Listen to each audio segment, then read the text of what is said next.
Good morning, guys. Welcome to, excuse me, welcome to Emergency Management Associates. We're coming to you from the Area Command, 392 miles west of Kitty Hawk Beach, North Carolina. We want to welcome everybody to our show tonight. Guys, we have a lot of things to talk about as normal, but I first want to talk about some earthquakes that have happened. Now, we had an earthquake that happened yesterday, over in the Caribbean. This was this was farther east over towards the U.S. Virgin Islands. This earthquake was a 5.6 earthquake. A 5.6 earthquake. A large 5.6 earthquake. USGS only showed like 3 aftershocks, but I'm going to tell you right now, there were dozens of aftershocks after that 5.6 earthquake. The bad thing is, guess what?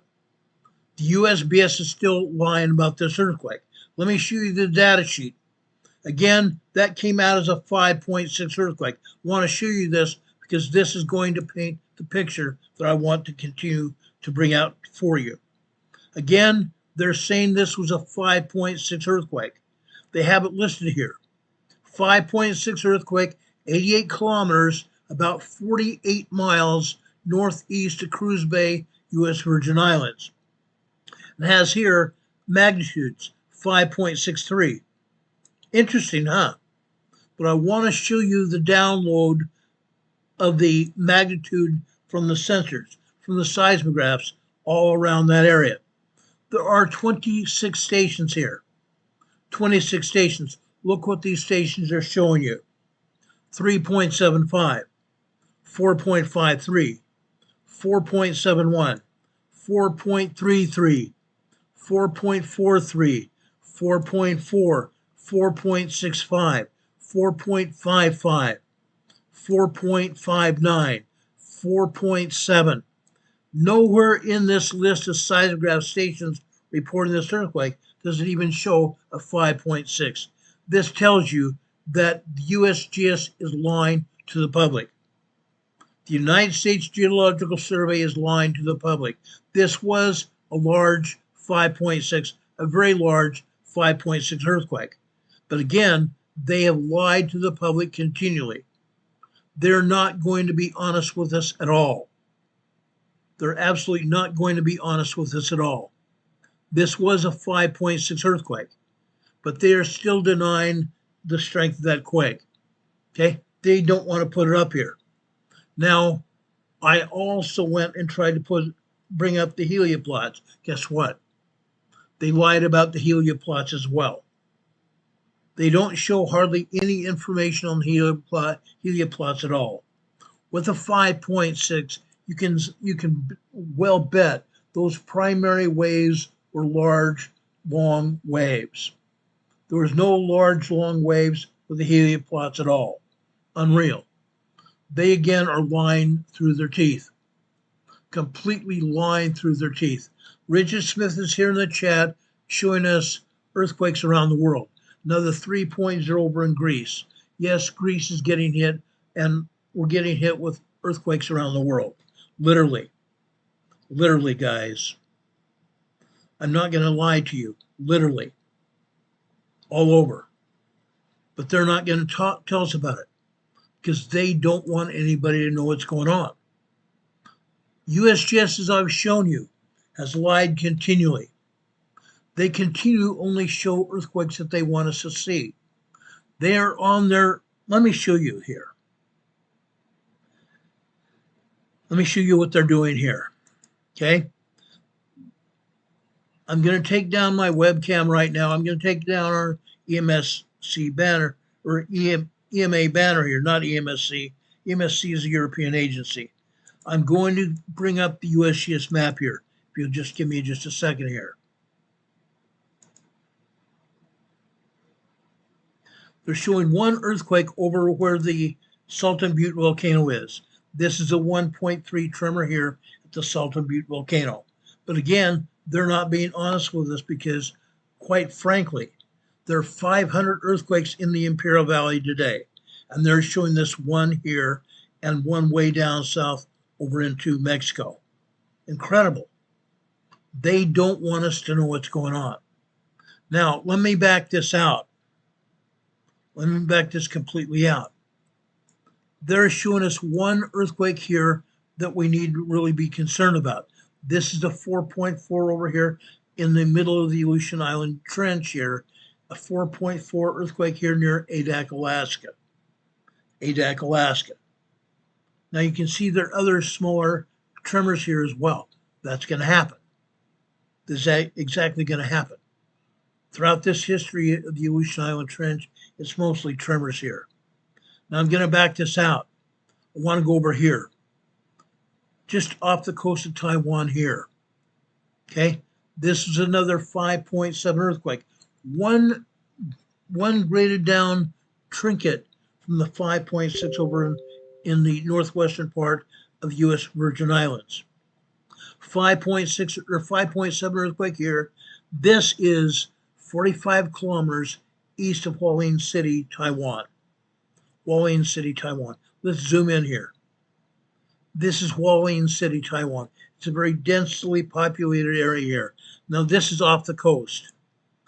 Now, I believe that the Taiwanese people felt some of this earthquake.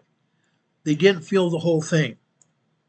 They did not feel the whole thing, but they did feel some kind of shaking here.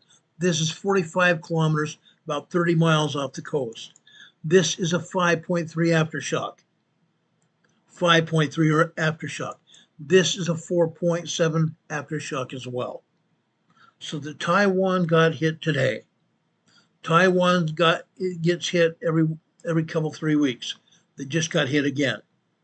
Now notice this. Look over here in Indonesia. 28 earthquakes here in Indonesia alone. USGS shows none, not a one. They're not showing the 4 earthquakes here in the Philippines, not one of them. Why not? Why not? They're not showing any earthquakes but this one here in Myanmar. This is a 4.4. There have been 12 aftershocks here. 12 aftershocks after that powerful 8.4 here just about 3-4 weeks ago. They're showing this 4.4 moderate earthquake here. This happens to be 10 kilometers deep. They're hardly showing anything. Further out here to the west, okay, through the Himalaya Trench here, through the Himalaya Mountains, which is the edge of the plate here, we go over here to Tajikistan. We're seeing a 4.3 earthquake here.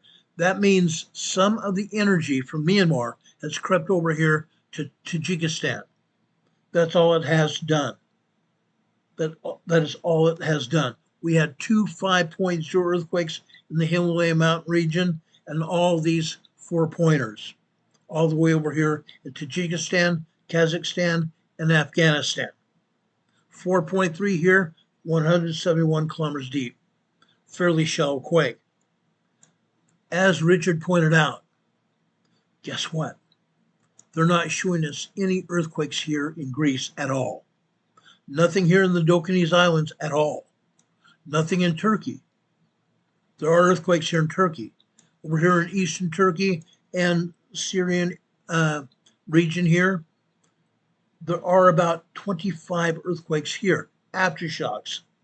Aftershocks of an earthquake that hit here 2 years ago, February 3rd. 2 years ago, February 3rd. Major 9.0, 10.0 earthquake, and we still have aftershocks today, and USGS decides they're not going to tell anybody about it. Nobody. Nobody. Earthquakes over in Italy, all over the place. Southern Italy, central Italy, even over here in Germany and Switzerland and France. They're not showing any earthquakes there. Minor earthquakes over here in Spain. Spain. And they're still not showing these earthquakes here. Now, we talked to you about a major earthquake that hit down here in the Drake Passage, just south of Argentina and Chile here, and south to South America. Now we're still having earthquakes here. This is a 4.6 in the Drake Passage today. Also a 4.7 here as well. This is a 4.4 here. Now USBS is doing their darndest not to even list 2 of these earthquakes as belonging to the Drake passage. This one here they've said is a 4.4. They've listed it 218 kilometers south-southeast of Argentina. Why did they not say it's in the Drake Passage? Because that's exactly where it's at. This one here, they've done the same thing, the 4.7. They said it was south of Argentina. Yes, it is. But why did they not list it where it's at? This is what the USGS does. They lie to the public. They continue lying to the public. Over here in Chile, 18 earthquakes here in Chile. This is a 5.3 near Coquimbo, Chile here. Near Coquimbo, Chile. This is 17 kilometers deep. This is a large 5.3 quake. Does damage here. Do you think they're going to talk to us about any of the other earthquakes here? No, they're not. They're showing two aftershocks in this region. Two aftershocks. This is a 3.7 here near Cartagena, Chile. This is the 5.0 here. Aftershocks at that 5.3 right there. We go north. Northern Chile, they're not showing any earthquakes whatsoever there. Why not? Why not? We go north here into southern Peru. Capachica, Peru, a 4.2 earthquake here. Other earthquakes here in Peru, Ecuador, and Colombia. Why are they not showing those? Because it's too stupid. I'm going to call a spade a spade. The managers of USGS have lost their minds. They've lost their minds. They're showing less earthquakes than they ever have. They're showing less earthquakes than they ever have. Unreal. Unreal. What are they cotton picking doing? What are they doing? They're putting people's lives on the line. They're putting people's lives on the line. They're showing one earthquake here in Central America. There are at least a dozen earthquakes here in Central America here. This one they're listing in southern Mexico, and this was actually in Guatemala. A 5.8 major, or 5.8 very large earthquake here. Look where it's at. Look where it's at. Let me zoom in here. I want you to see what's actually going on. Look at this area. Look at this area. Yes, this is a volcanic area. This is very much a volcanic area. Now, south of here, we have a town. South of here, we have a town. A good-sized city. This area, this city felt that earthquake. This city felt that earthquake. A very large earthquake hit here in Guatemala today. Okay? Unreal. This was 260 kilometers deep. This is still fairly shallow. So this area is still being riveted by aftershocks. And again, USGS isn't even doing anything to talk about it. Okay? I have real problem with that. As you know, I have real issues with that. This should never happen. This should never, ever happen. Okay? I have real issues. I want to go over here. Okay? Over in Oklahoma. Guess what? This is a 1.6 tremor. They're saying it's a quarry blast here in Hulbert, Oklahoma. Hulbert, Oklahoma. It's not a quarry blast, guys. It's not a quarry blast at all. It's not a quarry blast at all. Yes, there are quarries south of here. There are quarries south of here. This is not a quarry blast at all. This is a tremor, a 1.6 tremor. Now I want to zoom in here a little bit more, right here. Oil and gas. Oil and gas, guys. Oil and gas all over this region. Oil and gas right up here. Okay, unreal. Why in heck can USGS not even tell us the truth? Anywhere within 6 to 10 miles away from the quake, if there is an oil and gas rig anywhere, that is an oil and gas quake. It doesn't have to be a pumping station. It does not have to be a pumping station. All it has to be is a hole where they dug in. They may not be trying to pull oil or gas out of it right now. When the seismic energy finds these human-made holes, man-made holes, they become a man-made earthquake. A 1.6 tremor here and a man-made hole in the ground. A man-made hole in the ground where they dug for oil here. Incredible. But again, this is not the only instance of earthquakes and tremors here in Oklahoma, Nebraska, Kansas, or even Texas. Down here in Texas, we continue to see swarms of earthquakes here. Here, 1.6 here, 1.6 tremor here near Ibanez, Texas. Ibanez, Texas. This is a 1.0 here. Near Ibanez, also we have a 1.5 here near Ackerley, Texas. Unreal. Further over here to the west, swarms of earthquakes here. Okay, 2.0 earthquake here. This is a 2.8 here. More earthquakes here. Look at this. Right smack dab in the middle of an oil and gas field. Right smack dab in the middle of an oil and gas field here. This is a 2.0. This is a 2.0. And this is a 2.7. 2.0 to 2.9 are considered to be minor earthquakes, as well as this minor earthquake 2.8 here near Malaga, New Mexico. Unreal. And yet they want to say nothing. Oil and gas earthquakes all over the place. Oil and gas everywhere. We go further down here to the southwest, more earthquakes here. 2.0 here near Mentone, Texas here. We go south. They're calling this as a 2.0 earthquake here as well. South of there, 1.7. This is a 2.3. This is a 2.1. This is a 2.4. To the southeast here is a 1.7 near Toyah, Texas. Unreal. Look at these swarms here, guys. Oil and gas quakes all over here. Oil and gas quakes all over. This is a 1.5, for example. This is a 1.8. This over here is a 3.6. 3.6 here in the oil and gas areas here in southwestern Texas. Unreal. And it continues. It's going to continue for a very long time.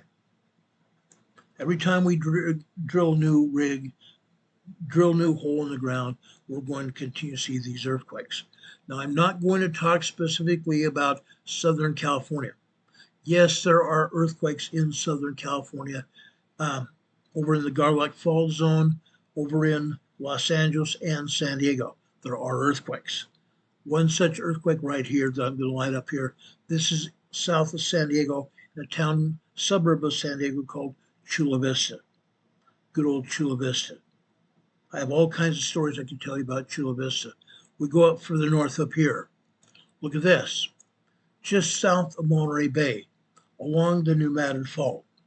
A new earthquake right here. Right here. This is a 1.3 tremor in the Pinnacles. Oil and gas here in the Pinnacles as well. We have one just right along the coast here. This is also 1.3 near Point Sur, California.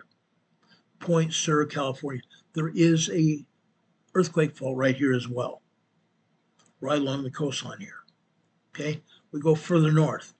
The reason I want to point this out, this is on the Hayward Fault. San Martin, California, 0.8 microquake here on the Hayward Fault. Just because USGS is not showing earthquakes here doesn't mean they didn't happen. They have. They have. Okay, north of San Francisco Bay, Kenwood, California, 1.7. Then we come up here to the geothermal area called the geysers. Look at all the earthquakes here. Earthquakes here propagate in the 20s and 30s every day. 20 to 30 earthquakes here every day in the geysers facility. That's because men have also drilled into the upper magma chambers of that their lake volcano here. This is called the Clear Lake volcano. They piped into the upper magma chambers of that volcano to obtain steam to power turbines here in the geysers facility. Power turbines to generate electricity here. There are 81 turbines all over this area. 81 turbines throughout this entire area. I believe we can find one right there. This is one of the facilities here. This is a 9-turbine facility right there. Look at this earthquake right beside it. This is a 1.1 tremor here right next to the turbine facility. Notice these other earthquakes here. I'm just going to point 2 more out here. This is a 1.1 tremor here. This is also a 1.1 tremor here. But look where it's right next to. I can't zoom in any closer. This is the feeder loop for the geysers, one of the geysers turbine facilities that I just got through showing you. These are the drill points. This is a drill point area here. That's why we have an earthquake here at the drill points, where man is drilled into the upper magma chambers, that volcano, to obtain steam to power those turbines. That's what they do here. That's what they do here. 81 different turbines all over this area. And as a result, we have the earthquakes all over this area every day. Not just today, but every day. Further north here, Willits, California. Usually we have 1 earthquake a day here in Willits. Sometimes we have a small cache or a swarm of earthquakes here. This is a 1.6 tremor here in the Willits. It's 5.2 kilometers deep, just about 2 miles deep. Just about 2.5 miles deep. We can go north to the southern part of the Cascadia subduction zone. Again, this is on the San Andreas Fault right here. This is a 1.8 tremor. This is 10 kilometers, approximately 5 miles west-southwest of Petrolia on the San Andreas Fault. The San Andreas Fault starts up here at the Triple Junction. Then it goes all the way through California, down into Mexico, and down along the coastline of southern Mexico. That's an awful long fault line. Yes, we do have a lot of earthquakes up and down the entire fault. These earthquakes here come from the north, though. These earthquakes come from the north here around the center part of the New Madrid Fault, right? Not the New Madrid, I'm sorry, the Cascadia subduction zone right here. I got New Madrid on the mind. Okay? This is the Cascadia subduction zone, and there are earthquakes here that USBS is not talking about. We'll talk about these later this week. Now, I pretty much showed you the major events that are going on. Okay? Over here in the Kermadec Island, just north of New Zealand. This is a 5.0 earthquake here.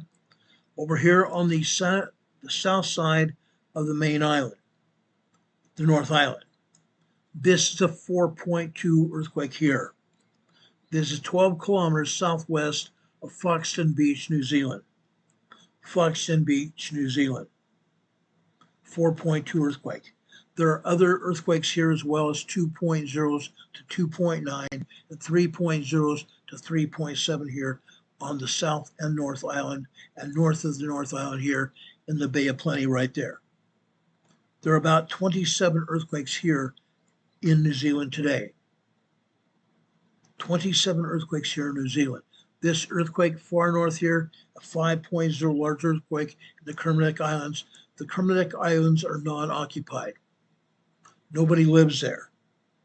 The only people that are there, not people, the only birds that are there, just birds, seabirds here on the Kermadec Islands. It's a bird sanctuary. A bird sanctuary. Yes, I know people that will say birds are people too. I get that. I get that. I get that. Now, folks, what I have to talk to you about today is serious. What I have to talk to you about today is serious. Very serious. The reason I say that, guys, is this. Everybody is going to be affected by what we're going to talk about tonight. Okay? Everybody that is here tonight or will see this or could see this is going to be affected by what we're going to talk about tonight. Richard is asking everybody to share this program far and wide.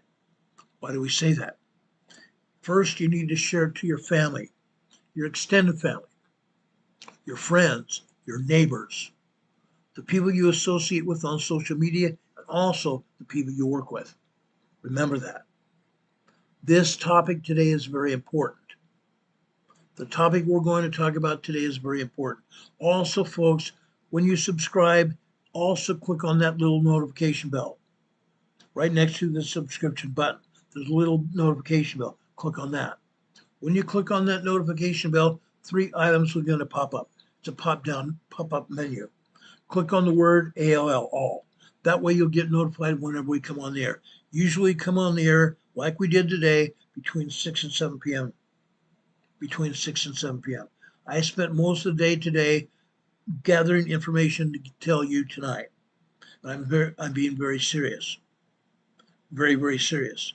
Richard Smith is also talking about another earthquake in the Indonesia area, a 5.4 near Sulawesi, central Indonesia. 5.4 earthquake near the center part of Indonesia, Sulawesi, Indonesia. Unreal. Now, Renee Steffi is going to be here in the chat. She's already here. I'm sorry. She is already here. She's always here. We appreciate Renee being here. She's going to be talking about weather, very bad thunderstorms and tornadoes. Right now, Renee has posted a tornado warning issued at about 7:16 p.m. Eastern Time near Ashland, Ohio, Cleveland, Ohio area. Okay, Lorain, Ohio, Lorain, Ohio, Medina, Ohio.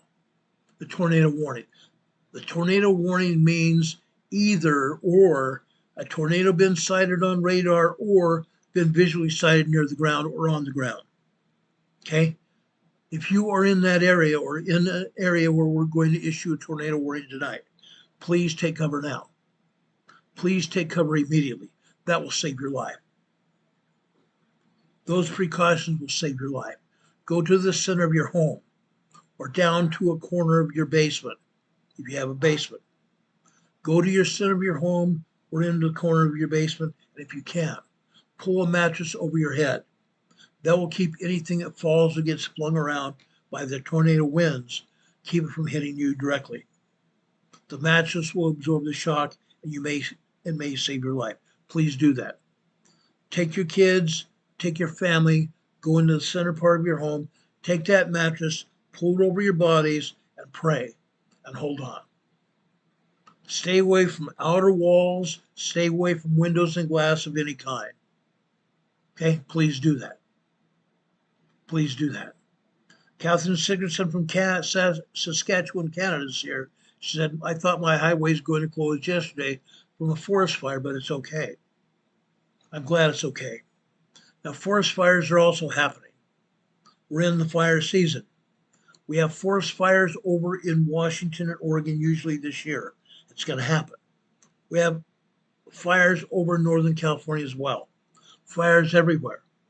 Be very cautious. Be very cautious. Take precautions. One of the things we're going to talk about tonight is precautions. I'm going to talk briefly about emergency kits. Emergency kits. Also, when I talk about these kits, make sure you have an emergency kit for your car. Make sure you have an emergency kit for your car, including tools, radiator fluid, extra oil, sand, or even light pea gravel, or even cat litter, in case you get stuck in the mud or you get stuck on ice and snow. That will help get you out. A sandbag, 50 pounds, 100 pounds of sand will also help get you out, and also will weigh down the back of your car and give you better traction. Okay? I highly recommend that. Renee Steffi's issued another tornado warning, issued today at 7:18 near Cleveland, Ohio, for Wayne, Ohio. Wayne, Ohio. Another tornado warning. Okay? Clark and Peggy Fuller are here. Yay, we are in Youngstown, Ohio. The tornado warned storm just passed over us and strengthened. Lots of lightning. Beware of lightning as well. Okay? Please, everyone, beware of lightning and beware of the tornadoes. Clark and Peggy, I'm glad you're safe. I'm very glad you're safe. Do we have any questions about anything that we talked about so far? I want to make sure we give you the information that we have here. Okay?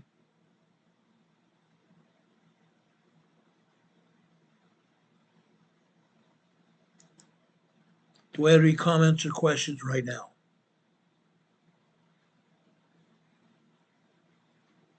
Catherine Sigurdsson said active volcanoes around 70 right now. 5 years ago, maybe 30. Guess what, Catherine? There are 67 active volcanoes in Alaska by itself. 67 volcanoes are active in Alaska by itself. That does not include the volcanoes in Western Canada, the volcanoes in the Western United States, or even Mexico. There are probably 60 volcanoes worldwide that are active and spewing lava right now, as we speak. Okay, it's a good thing we know about volcanoes as well. I will try to take a program this week and talk about volcanoes. Okay, I promise you that. This week we'll take some time to talk about volcanoes as well. What I have to talk to you about tonight is very serious, though. It's very serious. Okay? Very, very serious. I've been thinking about this for some time now. Very seriously, some time now. I want to make sure you're very well aware of it. Okay? Now, I have dedicated my life to all of you. I've dedicated my life to helping everyone that I can. Again, please share this program very wide, all over the world. This is a very important program here in the United States and around the world. I am trying to give everybody heads up to what may happen and what will happen. I'm trying to help everyone I can. I'm trying to help everyone, giving everyone practical, safe guidance and advice that would actually make a difference in survival scenarios. The United States and various countries around the world are headed to a nuclear war, World War III, and no one is prepared for it. No one is prepared for it, not even our governments. Okay? This coming war will not be fought with tanks and infantry like the first two world wars and also the Vietnam and Korean wars. This will not be fought with tanks and infantry. It won't be a long and drawn out conflict with armies spread all over the battlefield. Even though it will be nuclear, you wouldn't expect giant mushroom clouds. You shouldn't expect them. However, there's a new breed of superweapons. There is a new breed of superweapons that's going to make all the difference. Highly sophisticated missiles we wouldn't hear or see. Yet they're powerful enough to annihilate the entire United States with one single blow to the very heart of our mainland, turning our whole nation into a dark graveyard and turning other nations throughout the world into huge dark graveyards as well. These are rockets. These are rockets. Two of our enemies possess these rockets. Now there's one that is sponsoring the largest military buildup since the Second World War. It has used our money and stolen our technology to develop the weapon. An enemy that makes the Taliban and Russia look like a bunch of idiots. Literally. But Russia's in on this too. I'm talking none other than Russia and China. Now, you see, we've spent the last 20 years fighting wars in the Middle East. We spent the last 20 years dumbing around all over the world, studying, letting the world study all of our moves. They know how we wage war. They know the weapons we'll use and exactly how we will use our weapons. They've created new weapons. Some of these weapons they've told us about during the past 5 years. 5 years. They're giving us a heads up. But they've created a new weapon to exploit our weaknesses. Military experts are already beginning to warn that China and Russia is convinced that they need to hit the United States with a Pearl Harbor style surprise attack. A Pearl Harbor style surprise attack. The U.S. Commander for American Forces in the Pacific seemed to agree. U.S. officials are asking to be prepared for a Chinese war. U.S. officials are being asked to prepare for a Chinese attack and a Russian attack as well. Russia's been warning us of their supersonic bad missile. The Chinese are now doing the same. China and Russia's got us in their sights with the help of their new supersonic weapon. And they could very well use it. And this weapon could plunge us into HE double toothpicks in a heartbeat in less than a few seconds. Without a fight and without even a single casualty. At least there won't be any casualties immediately. Then Russia and or China can walk through our borders, and there won't be anything we can do to stop them. But in the next 3 months after this event happens, we're going to endure widespread blackouts. We're going to see huge fuel shortages. They're going to face us with crippling fuel shortages. They're going to see us empty our grocery store shelves within a matter of days. Emptying our grocery store shelves in a matter of days. We're also going to be faced with an economic collapse. And crime and violence. You think we have crime and violence now? We're going to be faced with crime and violence hitting new terrifying heights. Millions of families will be left homeless. Millions of families will be left homeless. Canada and the United States and other areas of the world. This surgical nuclear attack can mean game over for the United States and Canada. We won't be left to help protect anybody because we can't. It's also going to mean at least 100 million innocent Americans that won't be able to do anything. Game over for 100 million Americans and Canadians as well. It's the kind of threat that forced the highest ranks in the U.S. military to come out and issue other warnings, somber warnings. Air Force Lieutenant Clinton Honte, Hinote, disclosed this, that it can basically put the entire American nation on its knees. What Russia and China are prepared to do will put us on our knees. And it's without a doubt one of the world's greatest threats to us. It's the single greatest threat to you and your family and our safety and lifestyle. Our lifestyles, along with the entirety of America and Canada, will revert back to 100 years ago. It's going to set us back 100 years. Our well-being, not to mention your family's comfort, will become only a dim memory. Our well-being, our lifestyle will be a dim memory. We want to prepare you for what this is going to happen. This is going to be now an inevitable event that promises to be the most disruptive and potentially disastrous parts of our lifetimes. Catherine Sickerson said, God help us. I agree. I agree. And yet, this is being largely ignored by our media. It's largely being ignored by our media. Our media does not want to tell us the truth either. I believe our media are in cahoots with these foreign powers.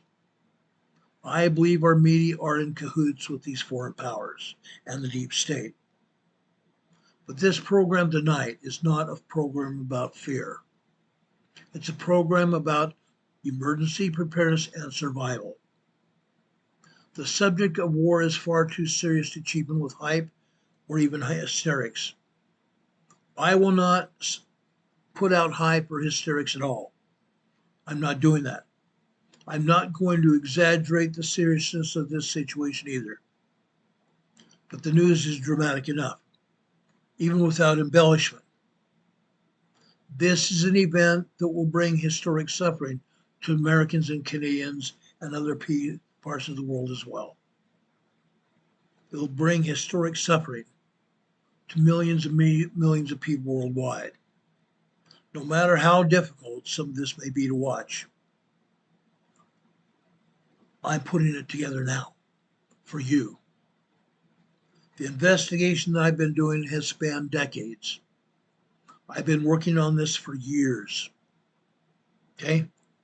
I'm exposing China and Russia's plan.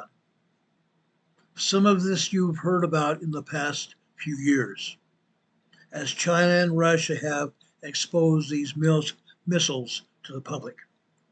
Let me show you one of the missiles.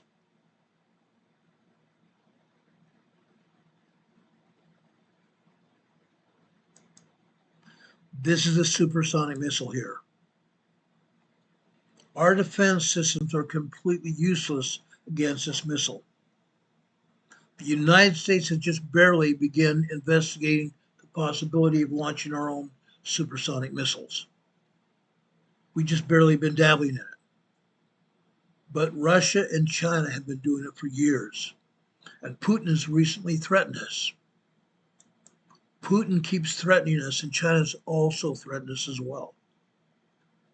But you should know that the most important part of this calamity is not what will happen, but rather what you can do about it. The most important part of this presentation tonight is not just about this calamity that's going to happen, but rather what you can do about it. That's what I want to concentrate tonight, what you and I can do about it. Are you going to be prepared when everything we take for granted changes overnight? I hope so. Because Russia and China have gotten together. Russia and China are now allies. They have a sinister plot to kickstart World War III and demolish millions of American lives. China and Russia, to some extent, have unleashed what will go down as the biggest propaganda campaign in history. The biggest propaganda campaign in history. The goal behind this campaign is simple. Make 1.4 billion Chinese and Russian citizens believe that America wants to attack China and Russia. They want 1.4 billion Chinese and Russian citizens to believe that America wants to take out Russia and China. That's not the case. Yes, if attacked, and if we have the capability, we will unleash hellfire and damnation on our attackers. But only if we can get missiles off. And then only if our missiles will also hit strategic targets that we've aimed them at. If, and that's a big if. And that they have to defend themselves and their mainland against America's aggression. We are not going to be aggressors. The United States of America will not be an aggressor. Look what Russia's done in Ukraine lately. Look what Russia's done with Ukraine during the past few years. Killing tens of thousands of their soldiers every month. Tens of thousands Russian and Ukrainian soldiers have died on the battlefield. Some of them brothers. Some living on the Russian side of the battlefield, and others living on the Ukraine side. And yet Russia's been the attacker there. Russia's done the killing. 10,000 soldiers a month dying in the battlefield, indoctrinated with the idea that this other country will attack them. That other country, Ukraine, has reattacked, has tried to defend itself. Now, the reason is loud and clear. The reason that Russia and China are doing what they're doing is loud and clear. They're subconsciously mobilizing their citizens and preparing them for war against the U.S. This propaganda machine has been ongoing with massive hypnosis for years and years, years and years. They've also put out war movies. Russia and China have also put out war movies showing the United States attacking their citizens. At first, it seemed like a piece of entertainment. But if you've gone over and looked on the internet and taken a deeper look, it has a terrifying historical message. A terrifying historical hidden message. It's because they have purposely foreshadowed an event with Russia and China and the United States that Russia and China have been planning for decades. They've been planning for decades. China and Russia have both made movies about them defeating America in a major battle. A battle that we don't just lose. And we will get humiliated by it. We will get humiliated by it. And that is just a tip of the iceberg here. The movie I'm talking about has been seen on the internet, been seen all over the world. The movie painted American soldiers as evil men, deliberately planting seeds of hatred in the middle of people's minds. In the middle of people's minds. It was a fictional story, but the implications are real and dangerous. Implications are real and dangerous. Look what's happened with Iran and Yemen lately. Iran has powered Yemen to attack us and attack other ships in the Red Sea. They've done it. And what has happened when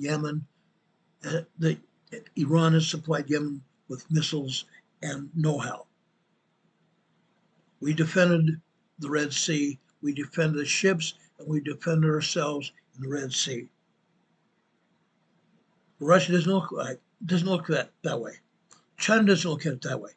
China looks at us and Russia looks at us as attacking Yemen, a defenseless country.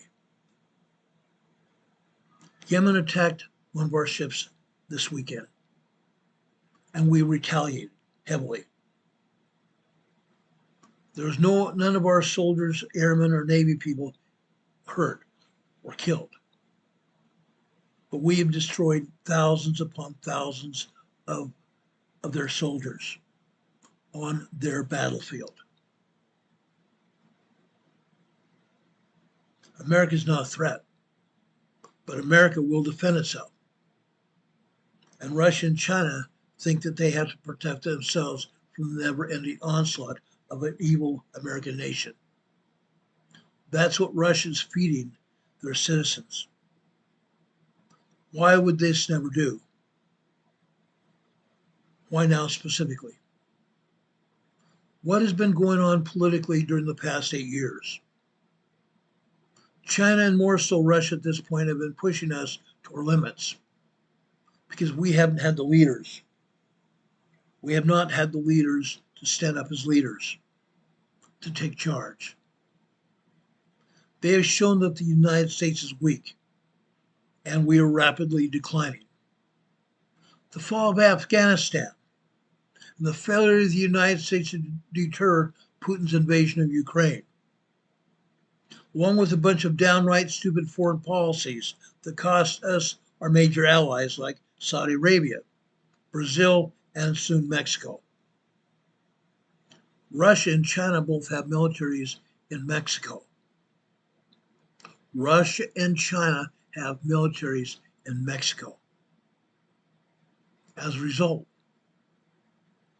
China and Russia have become allies, and they've gained massive confidence. They think America is ineffective, while the Chinese and Russian armies are at their peaks of strength. With the U.S. stretched thin with forces in Ukraine, Israel, and our Navy aircraft and Air Force over in the Taiwan and Philippine area. China and Russia both believe that this is the perfect time to attack the United States. But it's not just the United States. they're going to go after our allies as well. You might think this is an extreme scenario. It's not. And that China wouldn't dare attack the United States, and Russia wouldn't either. For the past 8 years, actually we had 4 years in between where President Trump kept things in check. But for 8 years before that, and the past 4 years, we've shown anything but strength. We've shown anything but strength around the world. President Trump has taken back over.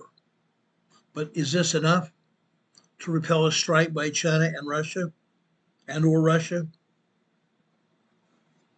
When confronted by a massive threat, a mounting threat to its geopolitical interests, Beijing and Moscow will not wait to be attacked. They shoot first and gain the advantage of surprise. That's what Russia's always done. Both Putin and Xi Jinping have been warning that the United States has to be careful as to what we are doing. Putin has warned us many times to stay out of Ukraine. Stay away from Ukraine. Don't put your Air Force bases, don't put your planes, don't put your missiles, don't put anything over in Ukraine or Poland or anywhere else, because Putin's threatened to attack. Putin is threatened to attack. Now let's take the Korean War and clashes with Vietnam in 1979 as an example. When China attacked, the minute it felt threatened by these nations, and right now the CCP, the Chinese Communist Party, think that America threatens its sovereignty. They believe that America is threatening their sovereignty because we will back up Taiwan. The CCP believes that they have authority over Taiwan. And if China attacks Taiwan, the United States will back Taiwan up. It's all because of a little island that is 3 times smaller than New York City. Yet this little island could be the reason we get into a devastating war with China.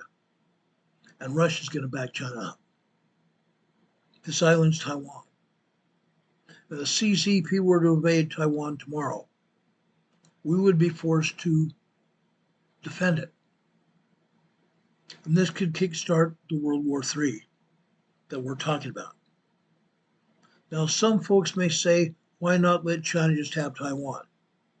It's not our fight. It's not our concern. Folks, I'm going to tell you this.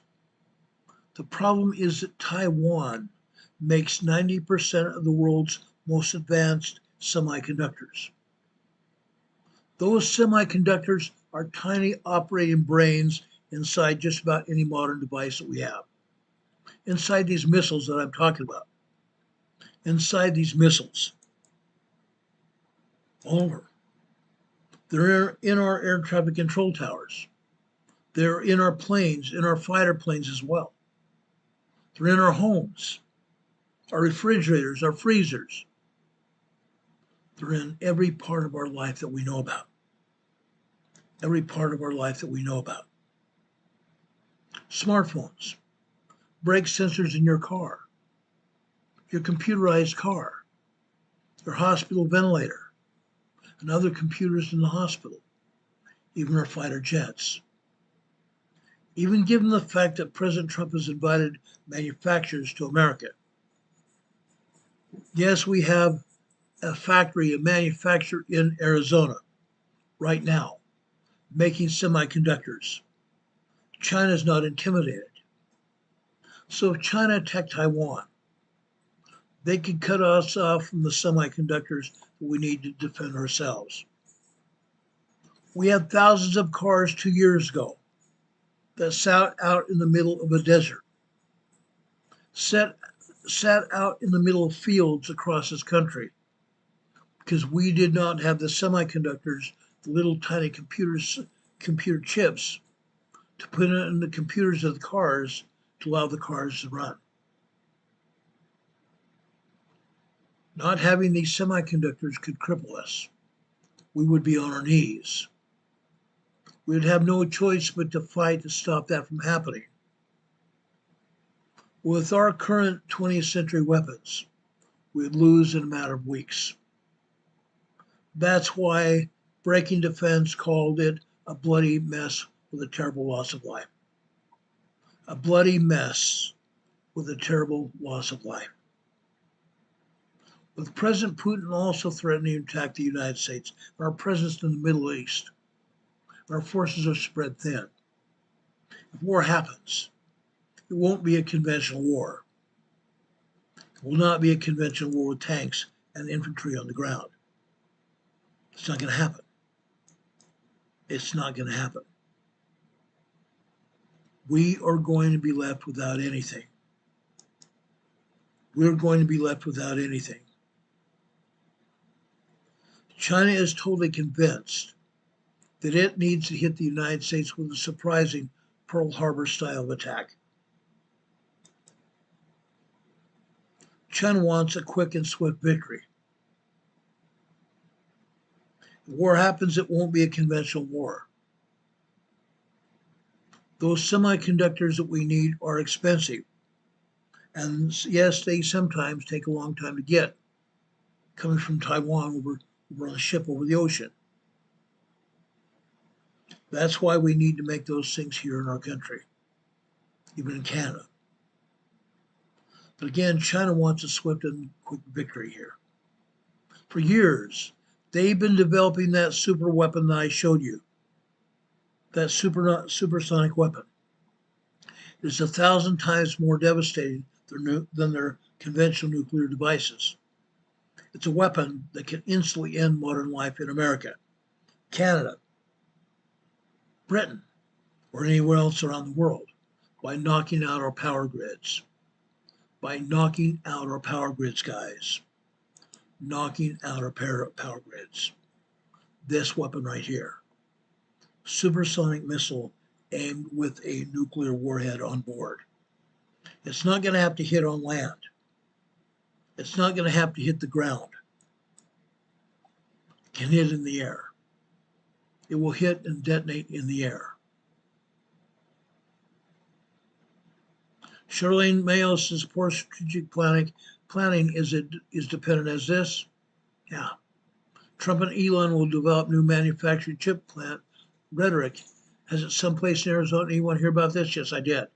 I just got through talking about it. There is a huge manufacturing plant near Phoenix, outside of Phoenix. Thousands of people are employed there. They just started work about a year ago. You guys have seen my buddy Rob 52. He's seen that factory go up. But China and Russia could not knock out our power grid and even the chips. They have satellites in the air. We have satellites in the air as well. We have Space Force. But quite honestly, their satellites also have that beam, that DEW that we talked about. We know they have it. They've used it. Russia and China both have weapons that can instantly end modern life in America or Canada or anywhere else by knocking out our power grids. Nothing that has electronic components will ever work again. Cars won't start, TVs, phones, and the internet will all be dead.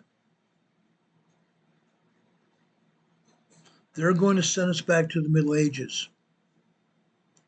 You'll have to make fire to cook with and use candles for light. This weapon was developed by a group of Chinese and Russian rocket scientists. They call it the Angel of Death.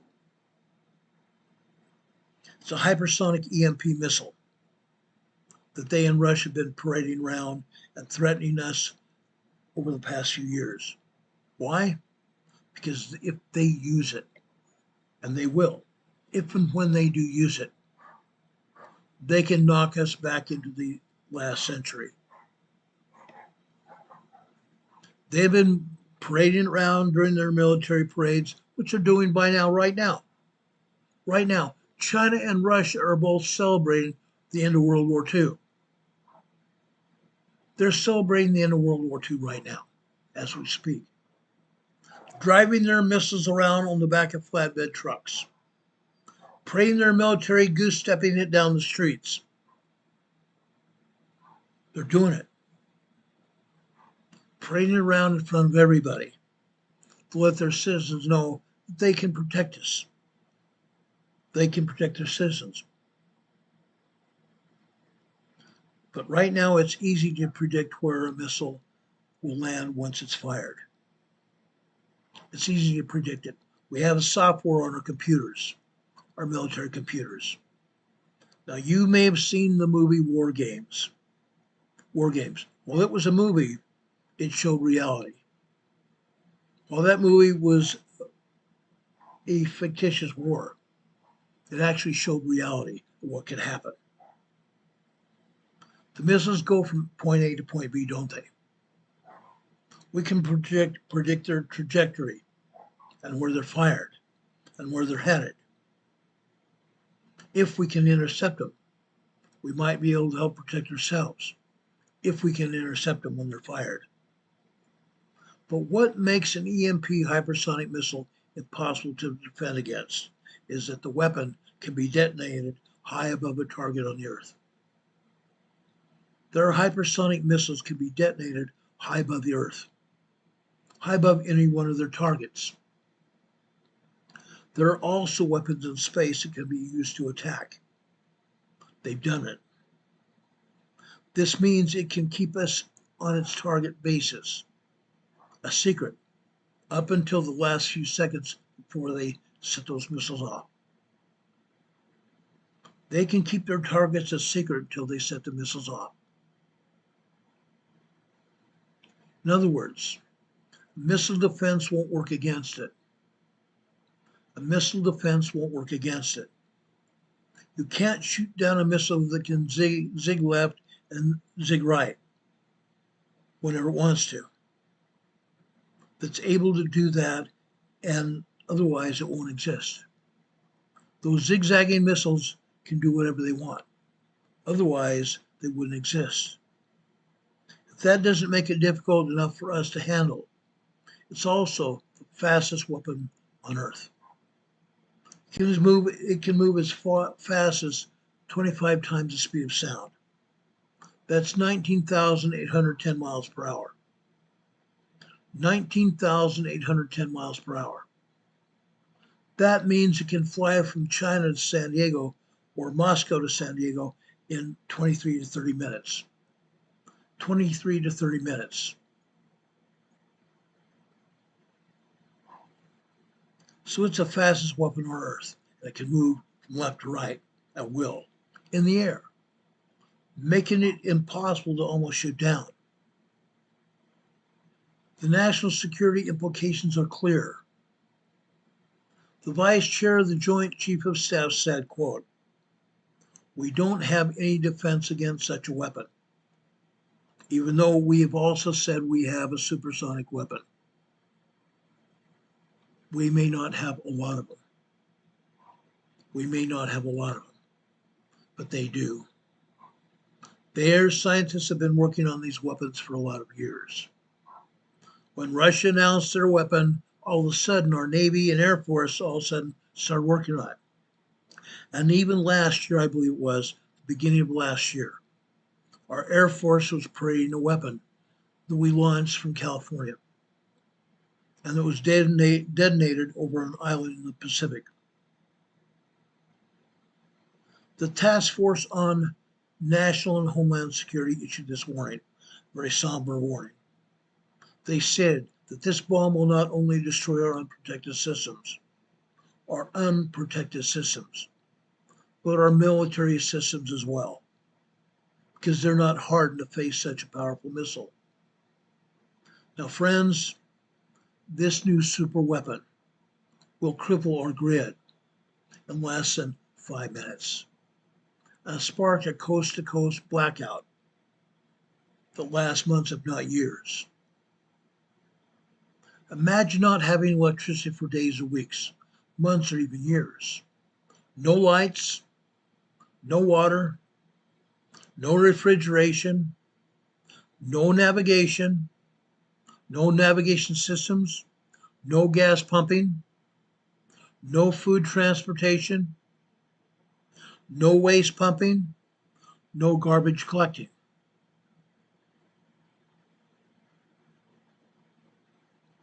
America's entire energy system will collapse. Fuel won't get delivered. Rolling blackouts will sweep the land. We saw that happen last year when 2 hurricanes came through the east coast of the U.S., dropping tons of rain, tornadoes, flooding areas, destroying others, rolling blackouts. We thought without electricity for almost 2 days was bad. Some people didn't have electricity for weeks and months. Pipes will freeze. Food in the freezer will go bad. You may shiver in the dark, praying for a little heat for weeks. Experts tell us if diesel fuel is out and cut off, it would take only 3 days before supermarket shelves are bare. 3 days supermarket shelves would go bare. In the 72 hours following an energy cutoff, almost all supermarkets will run out of supplies and shut down within 72 hours. If this continued in a matter of weeks, civilization as we know it would come to end. The consequences here are dire and beyond our imagination. The Congressional Electromagnetic Pulse Commission, yes, an EMP commission, warned that an EMP would cause a massive blackout that lasts for a year or more, killing up to 8 out of 10 Americans by starvation and societal collapse. 8 out of 10 Americans and Canadians would kill and societal collapse. Now I'm going to ask you this. Carol says very sad. I'm going to ask you this. Please don't think this can't happen. Please do not think it can't happen. It can. Security expert Joseph Wise noted that China and Russia not only have a backdoor into our grid, they proved it. Our grid has been hacked multiple times in the past few months. Our electrical grid has been hacked into several times in the past few months. And China has threatened us. China has threatened us that if we don't abide by what they tell us, that they will knock out our grid permanently. They said that. Catherine Sigurdsson says she saw a way to make a solar panel with a flat screen TV, some tinfoil somewhere, and silver tape. It lights a light bulb. Yes, it does light a light bulb, but that's just about all. But that EMP pulse that missile could set off would melt your wires.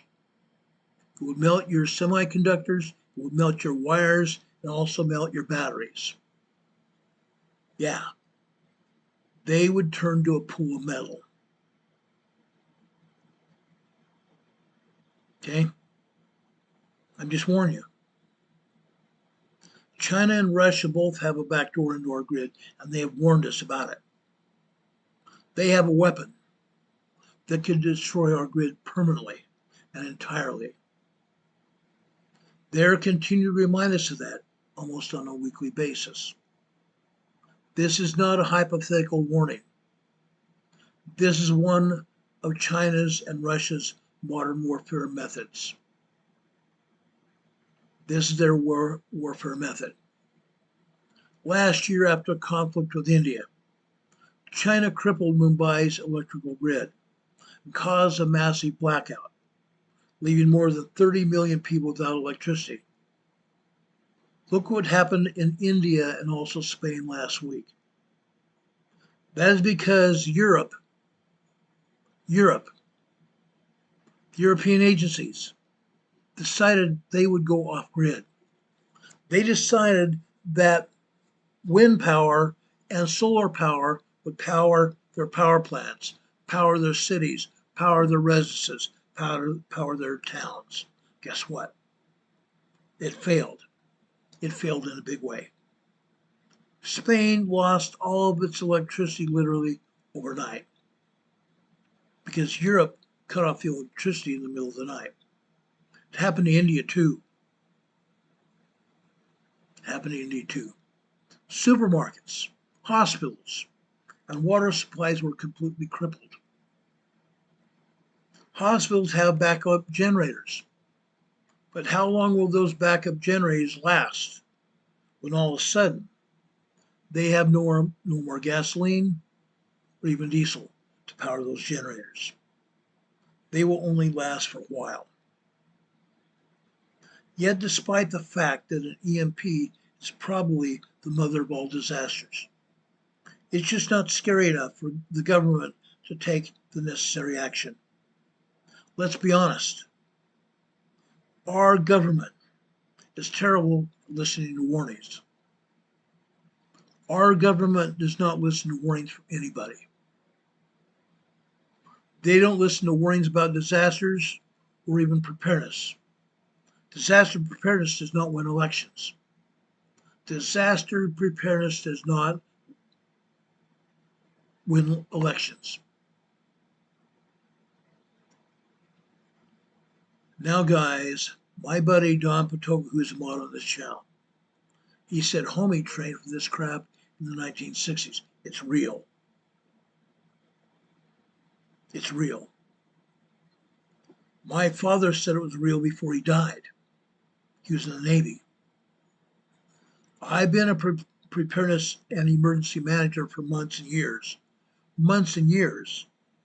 dating back to the early 90s. And before that, I was mixed in preparedness with my family. I've been around the block a few times. I know what I'm talking about. But the government is terrible about listening to warnings from China or Russia because they don't want to admit how perilous a situation we're in. Now, friends, all this is underway right now. Everything that I've talked about is underway right now. We have never been so close to World War as we are today. Every state, every county, every province, every neighborhood, every dwelling in the world, every dwelling in any country, any city, or state in the world is tied to a vast network of thousands of electrical substations. America has 55,000 electrical substations. All of our cities, towns, neighborhoods, and buildings, commercial buildings as well, are tied into that electrical substation. And critical substations, the ones that are placed in pivotal points across our country, around the world, are not EMP proof. Those electrical substations are not EMP proof, which means that an EMP attack can easily fry them. An EMP attack can easily fry them. Are there any backups? Yeah. But they won't be able to survive a missile attack. As missiles powerful as the supersonic missile that Russia and China have been boasting about. Some utilities have only recently begun the process of strengthening their substations. But it's technically impossible to harden the 55,000 substations here in this country or anywhere else around the world.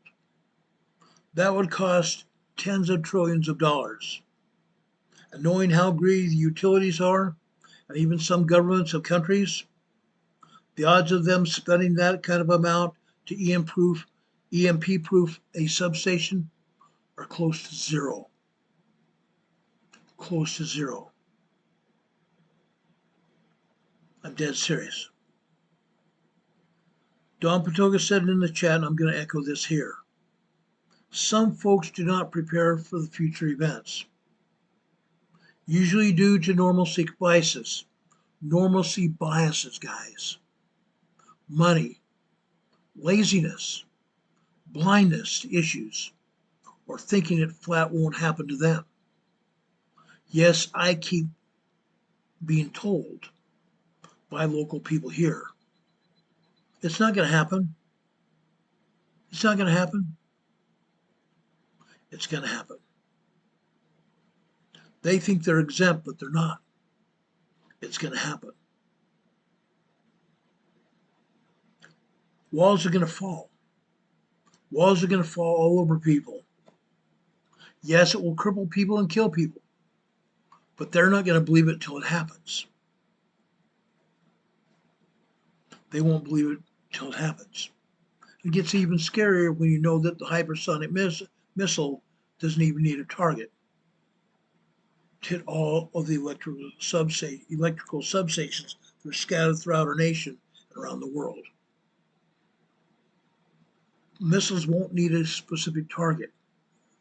They can detonate across a large area, crippling entire power grids around the world.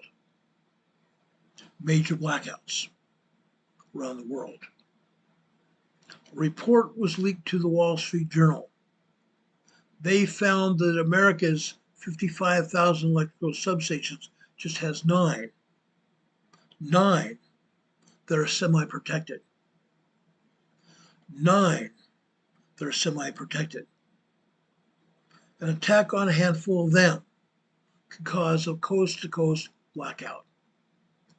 An attack on 9 of those stations could cause a coast-to-coast blackout here in the United States. Imagine if they launched an attack on Britain. All our friends here, we have EMA friends all around the world.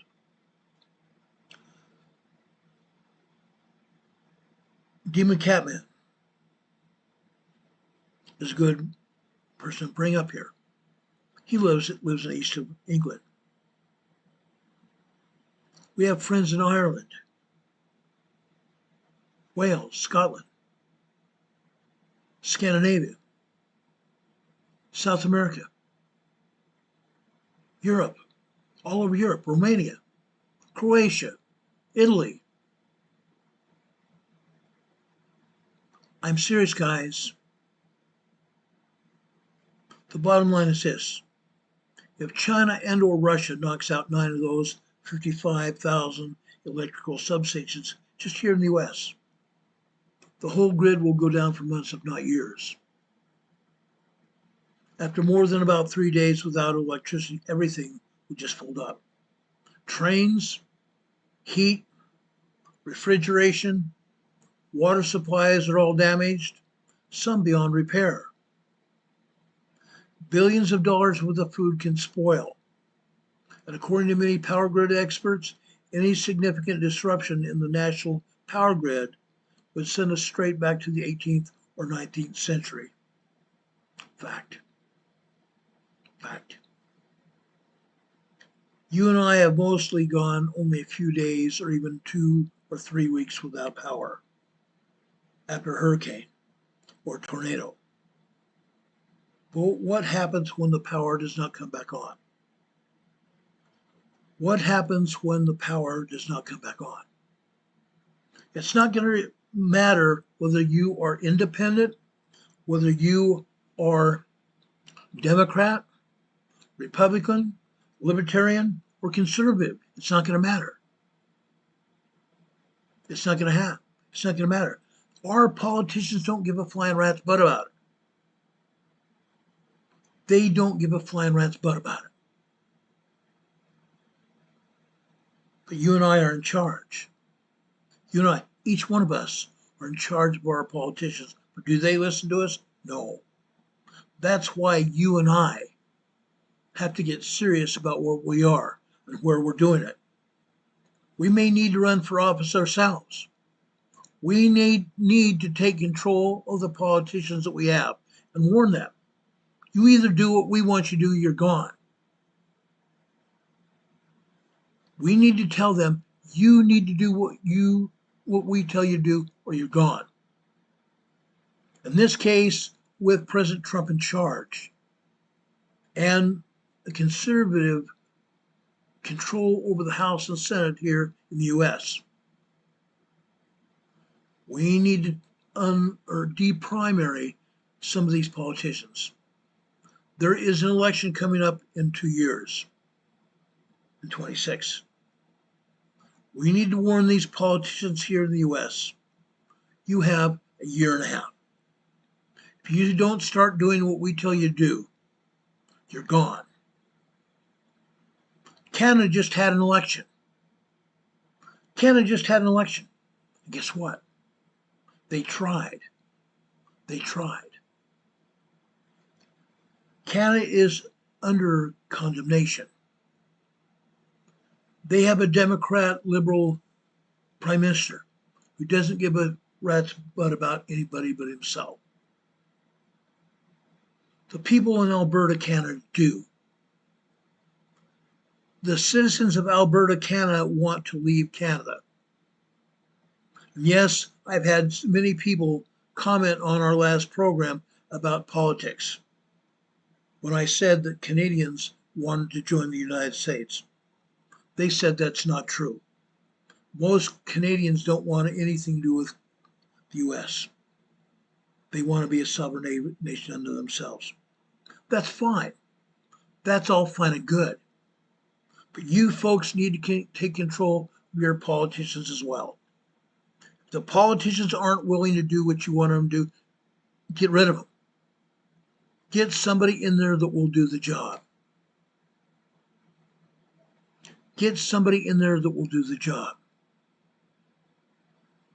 Otherwise, what's going to happen to you when the power goes out? Now let's talk about this on a community level. A neighborhood level. We haven't experienced anything like this yet. And we don't really know how bad it's going to get. We may thought things were really bad during the pandemic back in 2021 when they locked us down, threatening to arrest us if we left our homes. World leaders right now are trying to do another pandemic. They are trying to implement a pandemic as we speak. They're trying to unleash it on us. President Trump has left the World Health Organization and the World Economic Forum, telling those deep state people to take a hike. The World Health Organization was telling the Department of Disease Control here in the US they had to abide by what the World Economic Forum and the World Health Organization told them, or else. We don't belong to either of those organizations anymore. But they're still going to try to control us. They're going to try to control Canada as well. C. Miller says the World Economic Forum runs Canada. Yeah, they do. But again, look at your country.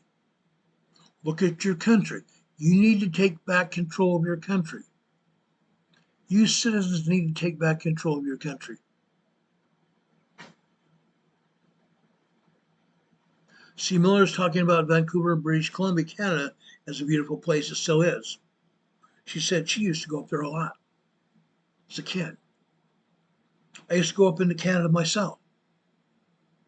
Winnipeg in that area, Lake Winnipeg, Lake of the Woods in Canada, Minnesota, were some of my favorite places to be. Folks, we need to take back control of our countries. Our leaders are trying to put one up over us. And yes, the Russians and the Chinese could attack and take us all down. Not even with nugs, with these EMP weapons. Within a year of an EMP attack, 9 of 10 Americans would be dead because we can't support a population of the present size in urban centers. We can't support a population of this size in urban areas. As a result, people are going to die. People will go unalive without electricity. And that's exactly what I believe the Iranians are working on over in the Middle East. The Iranians want to attack Israel. The Iranians are already running Yemen. They're going to continue. They're going to continue. Russia and China, just like I put up here on the screen, they're going to continue putting up a surprise attack against this country and against the world. Experts also agreed that the next nuclear war will start with at least one EMP.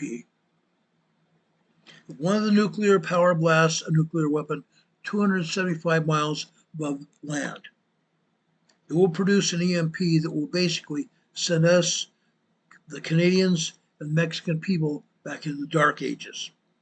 The same thing will happen in Europe. Can we fight back after an EMP? Or will we be nothing more than sitting ducks for Russian nukes and Canadian nukes? Is that what's going to happen with us? Are we going to be sitting ducks? What are the EMP effects? And how can you protect your electronics, cars, and mobile phones, etc.? On an individual scale, because none of us really know what's going to happen when it will happen. There will not be any kind of transportation or telecommunication. You're going to have to walk your way home. If you work 40 miles away from home, you better have a plan. If your car gets stuck with your family on the highway on a cold winter's day or in the middle of the night, you better have a backup plan. If your child is at school, you have to go get him. What happens then? What happens then? And of course, it's imperative to have at the back of your mind a list of things that you got to do immediately after an EMP or any other emergency. But just like an economic collapse, you're not going to be able to do a lot of things after the crisis begins. You're not going to be able to do a lot of things after the crisis hits. The information you need to find here that we give you, this information needs to get in your hands. I'm giving it to you. I'm asking everybody to take notes about what we're talking about. Take notes about everything we're talking about. You need to write an emergency preparedness plan, and you need to do it almost immediately. You need to write an emergency preparedness plan, and you need to do it immediately. I said the same thing about emergency preparedness kits. At the beginning of this broadcast, we talked about having an emergency kit for your car. Absolutely. Yes, you and your family need to have a preparedness kit. You do. But your car also needs a kit. Radiator fluid, oil, tools to fix your car if it breaks down.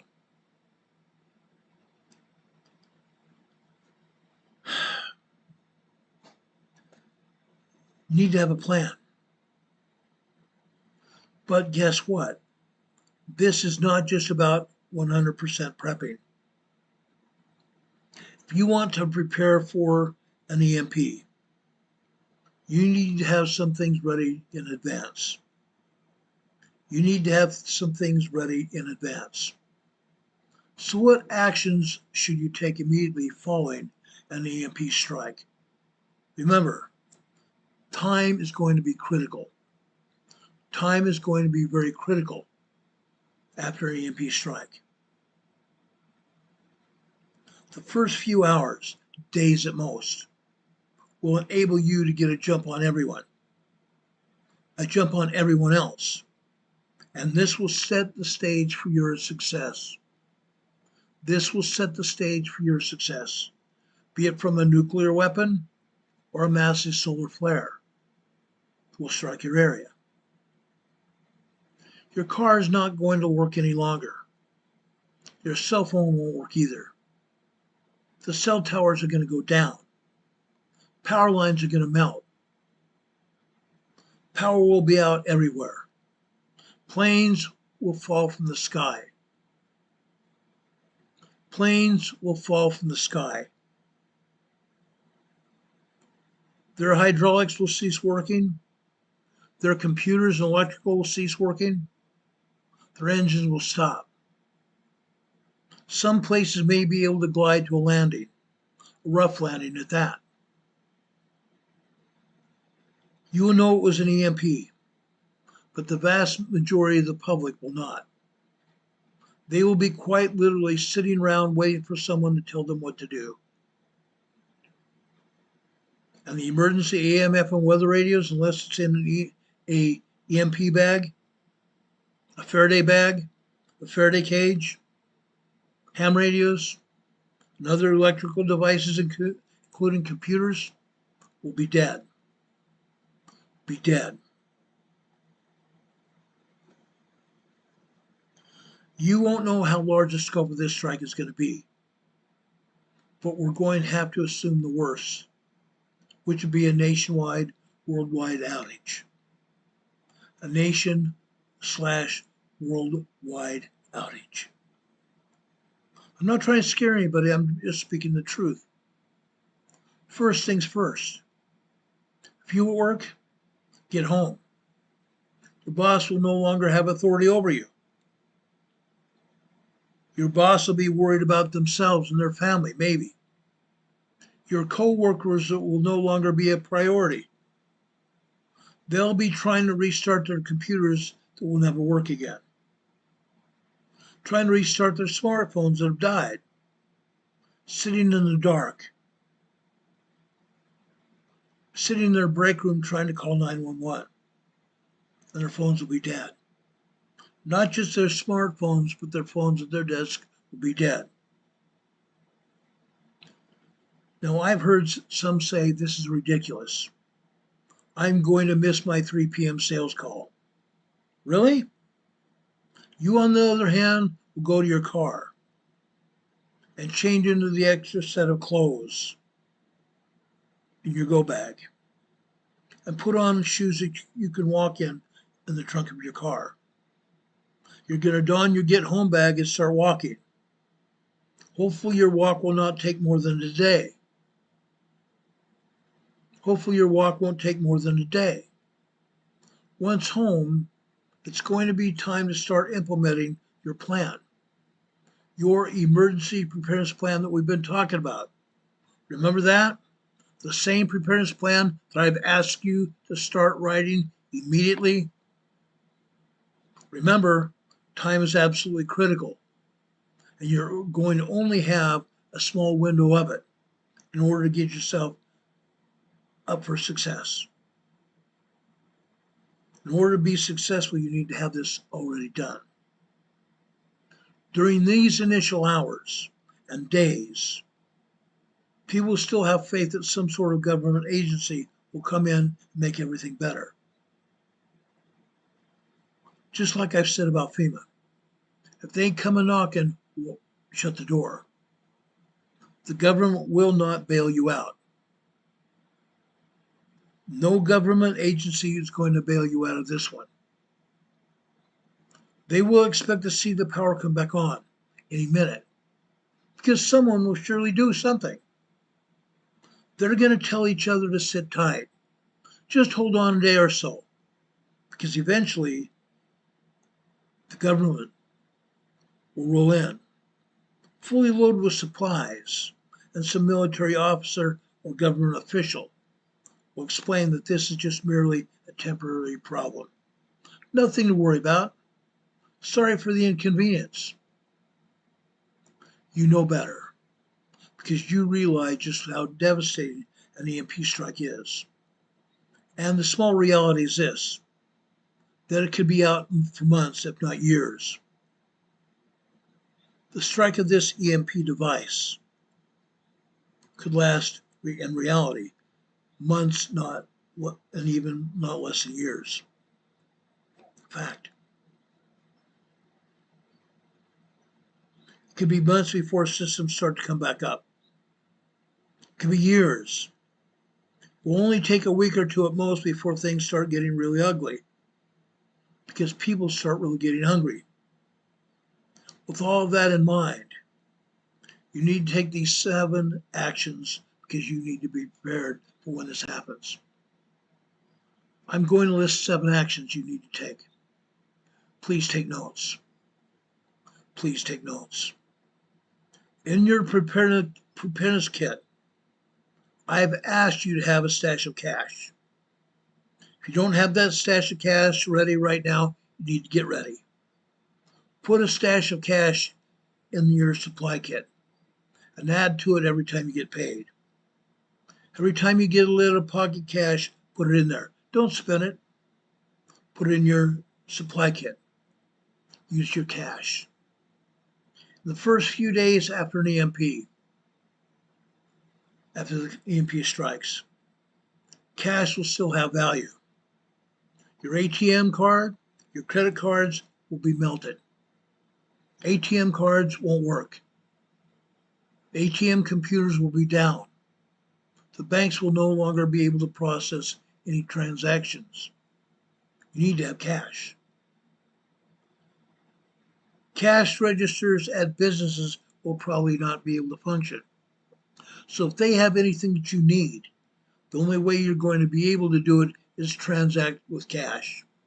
And hope and pray that you have the little small pieces of cash to use to spend on what you need.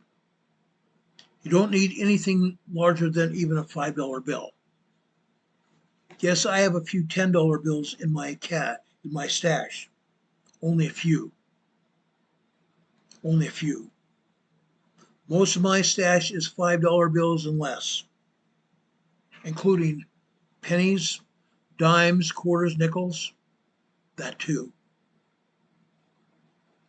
Take all your cash and your radio flyer wagon that your kids have and walk down to the corner store. Avoid the big retail stores. I suggest finding the corner gas station or other drugstore. The owner of the store will no longer be there.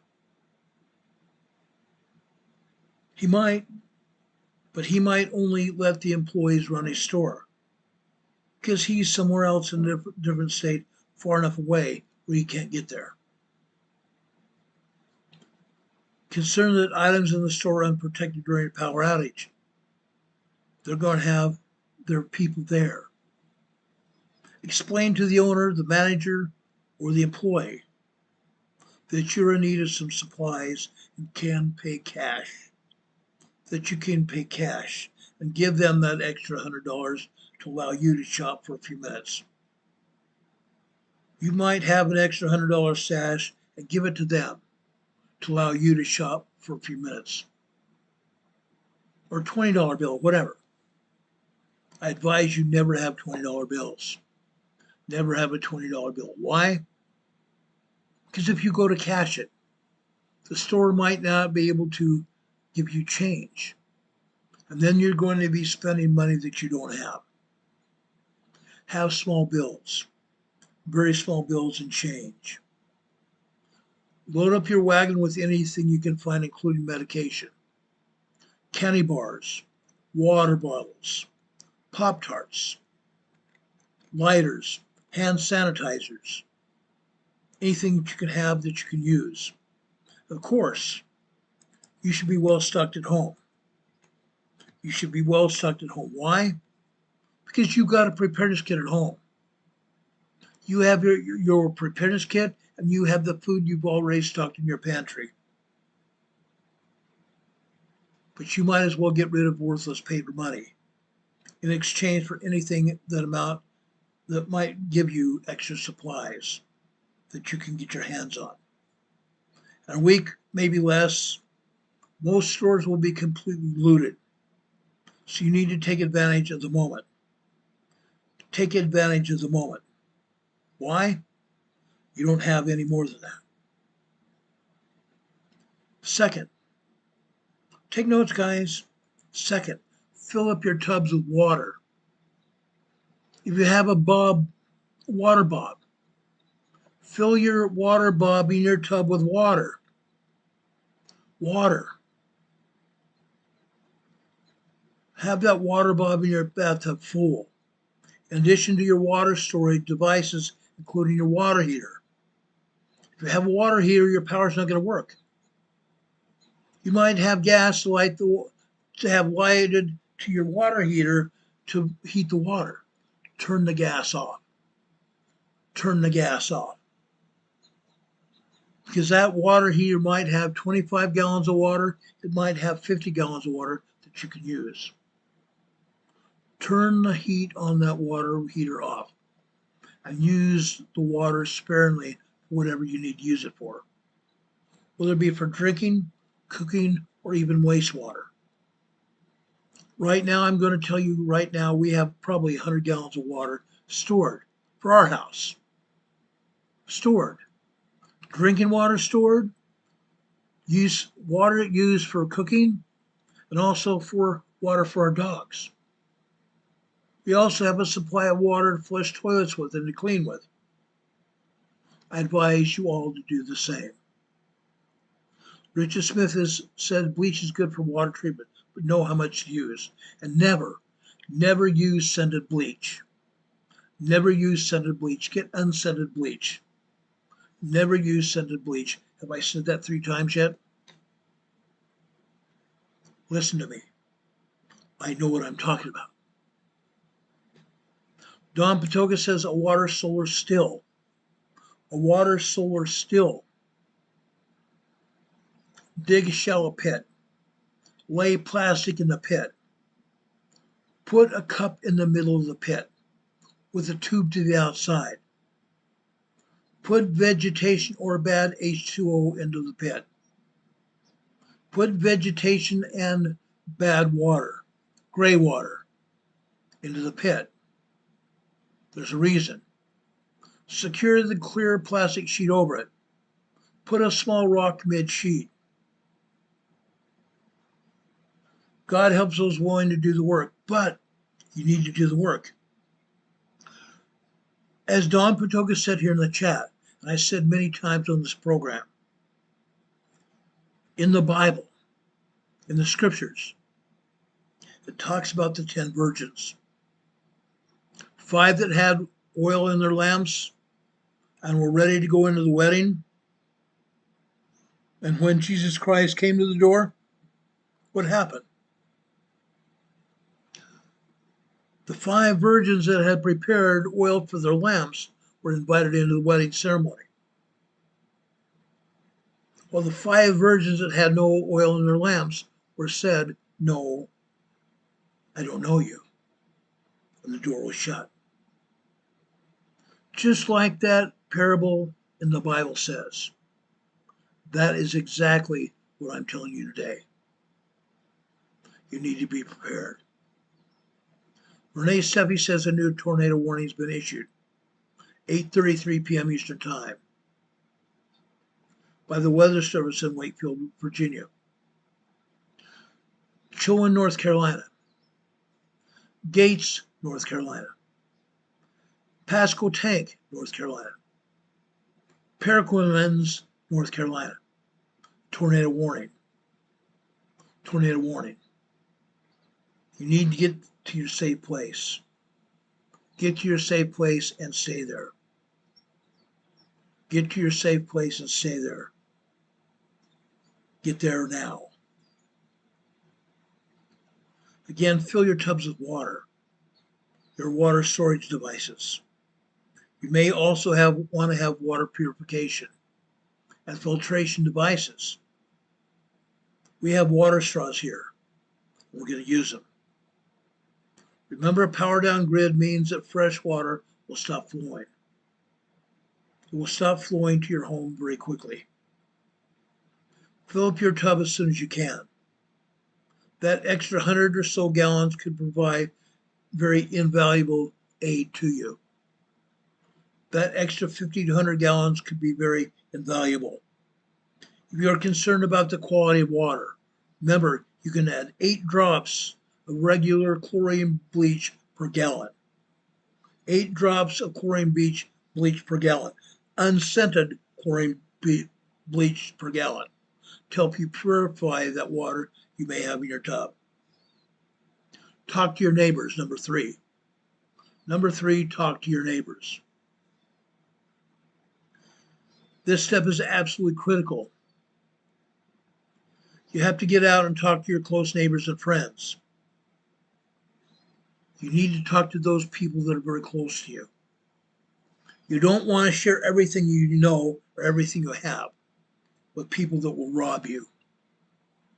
Only explain what you know to those people that care about you and you about them. Explain to them what's going on. Most of them will be in denial for the most part. Hopefully, you have copies of the EMP report that I'm giving you. Like I said, I asked you to take notes. Show them this EMP report. Explain to them what's going on. The time is very critical. Let them know a worst case scenario means that there will be no one coming to help you for quite a long time. Additionally, mention to them the following. A, discuss a neighborhood watch. I've mentioned this before in other programs. Neighborhood watch. Set up a program where one of your neighbors is going to be up all night while you and others sleep. And then someone else will be up for the night after that. And you the night after that.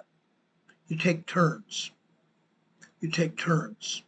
That way there's always someone on watch all day and all night. Things might get dangerous, especially with gangs that are running wild, with hungry people roaming the streets. It's going to be essential that you define your neighborhood boundaries and set up a neighborhood watch of sorts, assigning people to different shifts. B, offer to hold a meeting. Set a time that you will have a meeting at your home, your backyard, your front yard. Say every day after sunrise in your garage. Tell them they are invited and that every day you will be there passing out information. At first, you might not have anyone attend your meetings. In a few days, there might be a handful. In a week, you might even have 50 people or more. They're hungry, scared, and tired, demanding answers. If you're going to assume the role of leader, be prepared to do just that. Be a leader. Don't be bashful. Be a leader. Stand up and be counted.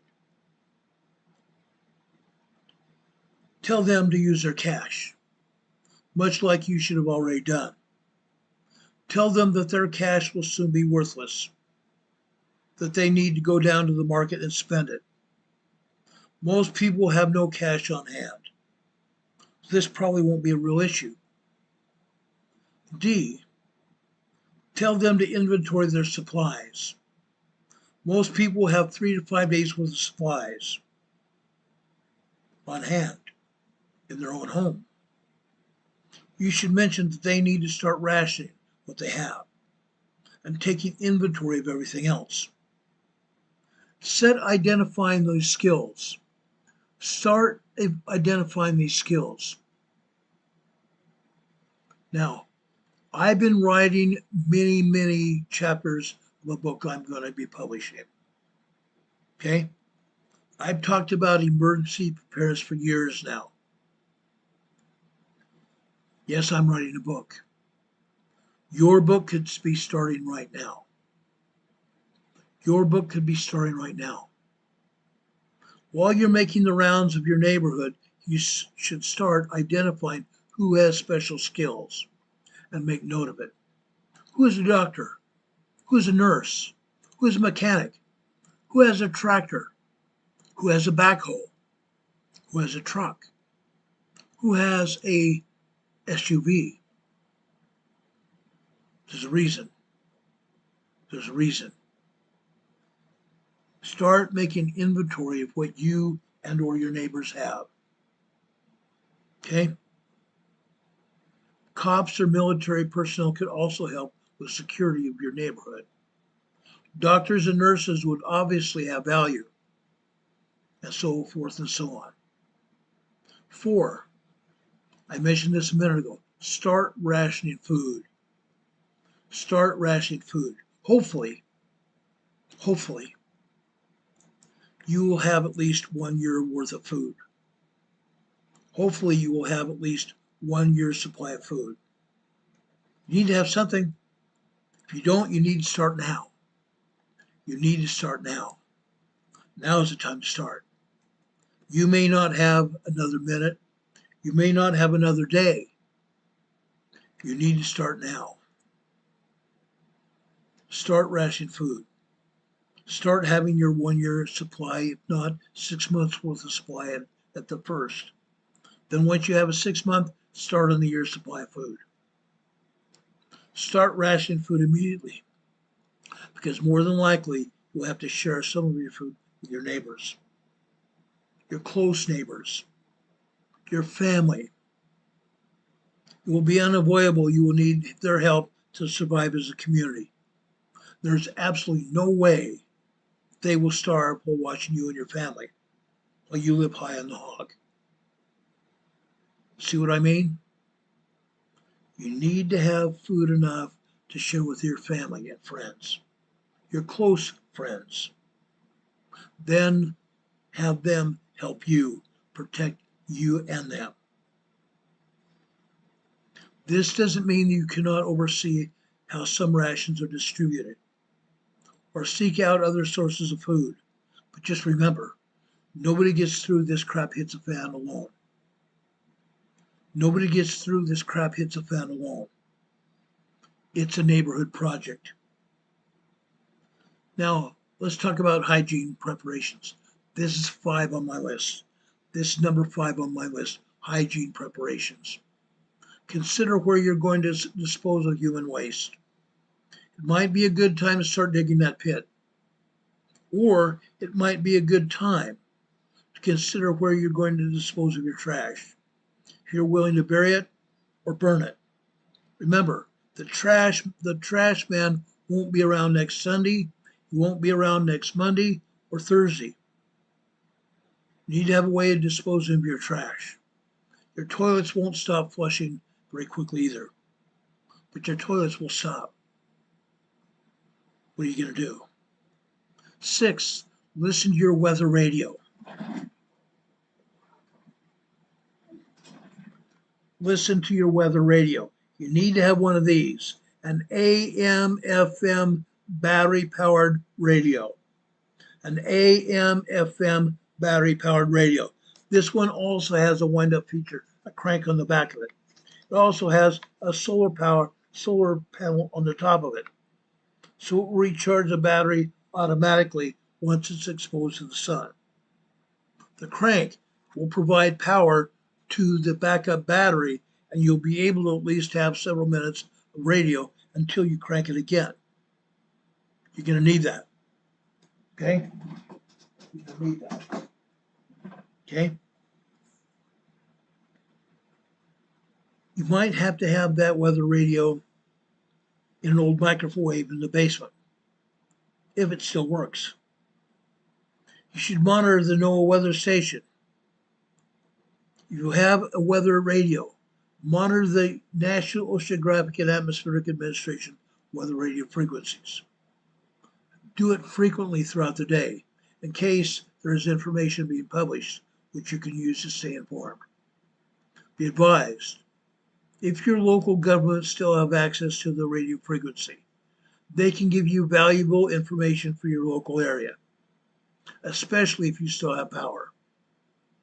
Maybe the strike that's only covering like 500 square miles. The EMP will only cover 500 square miles. It could cover the entire country, your entire country. But say it only covers 500 square miles, and help will be on their way in a week. Or maybe there's nothing but static. That's not a good sign. Consider your own security plan as number 7. Despite all of the actions that you've been taking, trying to help those within your community by reaching out to help organize them. Realize that not everything goes to plan. There could be dissenters within your neighborhood or those outside your community that might choose to take advantage of the situation. Again, people are hungry. Looting will become prevalent very, very quickly, and no neighborhood will be immune. Consider your security plan. This is no time to rely on the charity of others and the goodness of mankind. Remain suspicious of all activity and never walk around unarmed. Never walk around unarmed. Never allow your family members to venture out alone. And remember to stay in after dark. Stay in after dark. All that said, I would caution against using deadly force unless it's absolutely necessary. I advise do not use deadly force unless it's absolutely necessary. Protect yourselves and your family. But remember, there will come a time when the power does come back and people will be held accountable for their actions. There may be a time that power could come back and people will be held accountable for their actions. An EMP strike on our nation will be absolutely a catastrophic event.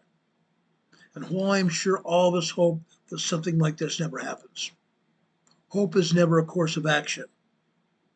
Despite our best efforts to prepare for an event, there is a very good chance that many will not survive.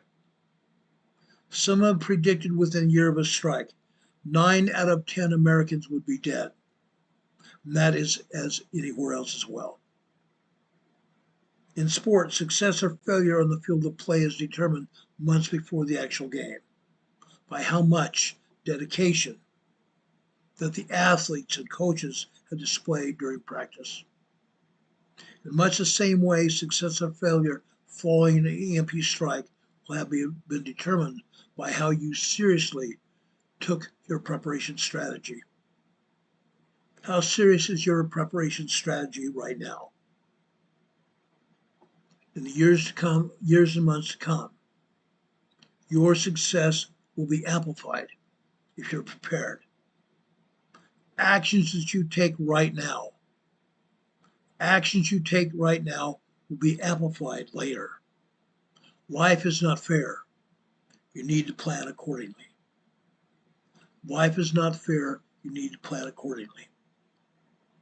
Does anybody have any questions for me?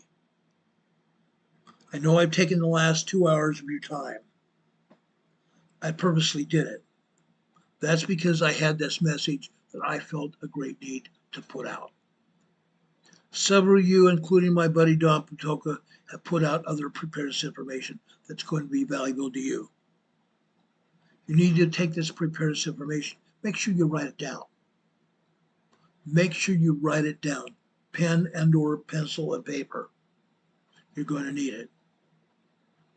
You're going to need it. Brothers and sisters, I'm very serious about this. Store medicine, food, water, and a fire source. You need to very seriously consider storing food, water, a fire source, and medicine. Very seriously. Richard Smith says chemtrails over Canada, chemtrails over everywhere. Chemtrails are everywhere.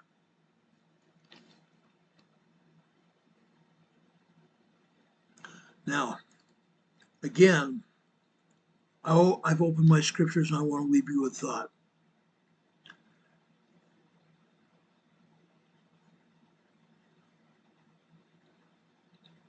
As we are allowed of God to put it in trust with the gospel, even so we speak not as pleasing men, but of God. We please God, which trieth our hearts. But neither at any time use we flattering words, as ye know, nor a cloak of covetousness. God is a witness.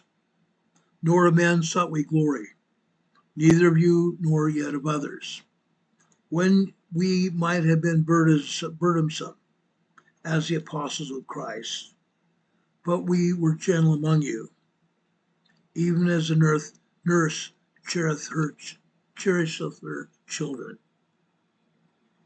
So being affectionately desirous of you, we are willing to have imparted unto you, not the gospel of God only, but also our own souls, because we were dear unto us. We were dear unto us. For remember, brethren, this includes your sisters. This includes your sisters. This is coming from the scriptures. For remember, our labor and our travail, for laboring night and day, because we would not be chargeable unto any of you. We preached unto you the gospel of God, your witnesses, and God also how wholly and justly and unblameably we behaved ourselves among you that believe. And as we know how we exhorted and comforted and charged every one of you, as a father doth his children, that ye would walk worthily of God, who hath called you unto his kingdom and glory. God has called each of us unto his kingdom and his glory. It's up to us to take the dog by the collar and lead. Take the dog by the collar and lead. We need to do that, brothers and sisters. We need our prayers. Prayers for our family. Prayers for our community, our neighborhood, and our nation. It's not just going to happen here in the U.S. Yes, I've talked about the U.S. here, but it's going to happen throughout all the world. We need to be ready to go. Take the bull by the horns and do it. Be prepared. Don Patoga said something that I continue saying for a very long time now. We need to stand for something. Know your God, know your environment, and yourself. Be resolute spiritually, seriously. Be resolute spiritually and temporary, psychologically, physically. Only in your considered actions will life be best for you and yours. That has to do with what we talked about tonight. Your actions will be speaking. Your actions will be speaking. You need to do it now, guys. You need to do it now. I want to thank all of our mods that are here. I want to thank Demon Catman and Don Patoka and Renee and others that have been here. Ask God to bless you all. Ask God to be with you this day and always. Brothers and sisters, I love you. I care about you. Or I would not have taken this time tonight to talk with you about something that's very important, something that could save our lives. God be with you until we meet again. We'll see you on tomorrow. Same time, same station. If anything else happens tonight, we'll be back here to tell you about it as soon as the information becomes available. Until then, we'll see you tomorrow night. God be with you until we meet.